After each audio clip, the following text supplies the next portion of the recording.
हरिओम। श्री श्री युक्तेश्वर गिरि जी द्वारा कथित कुछ पंक्तियाँ आज आप सबके साथ साझा कर रही हूँ। ये मुझे बहुत प्रेरित करती हैं and I am going to share with you all. मानव हृदय की 5 अवस्थाएं होती हैं। हृदय की इन विभिन्न अवस्थाओं के आधार पर मनुष्य का वर्गीकरण किया जाता है और उसकी विकासवादी स्थिति निर्धारित की जाती है।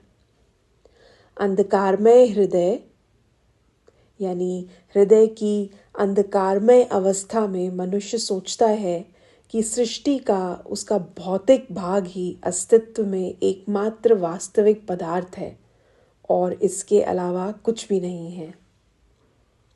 ये था पहली अवस्था। दूसरा, प्रेरित हृदय।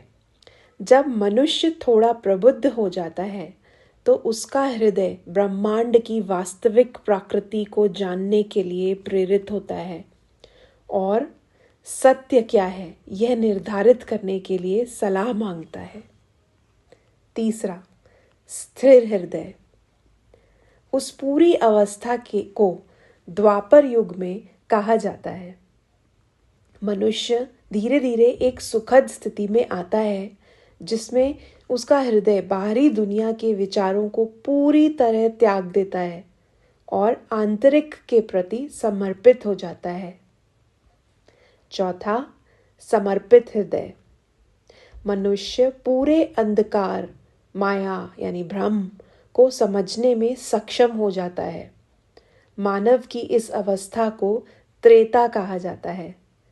उस पूरी अवस्था को त्रेता युग कहा जाता है।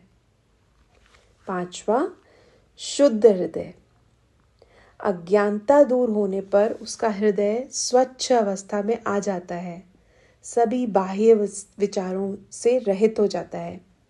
तब मनुष्य आध्यात्मिक प्रकाश, ब्रह्मांड में वास्तविक तत्व को समझने में सक्षम हो जाता है, जो सृष्टि में अंतरिम और शाश्वत आध्यात्मिक भाग है। मनुष्य की इस अवस्था को सत्य कहा जाता है।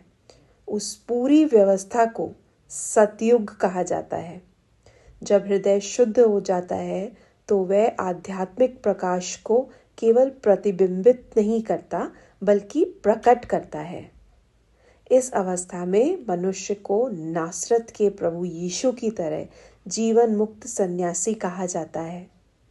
इस अवस्था में मनुष्य खुद को ईश्वर की सार्वभौमिक पवित्र आत्मा के एक अंश पर टिके हुए एक क्षणभंगुर विचार के अलावा कुछ नहीं समझता। आई होप आप लोगों को ये पंक्तियाँ अच्छी लगी होंगी।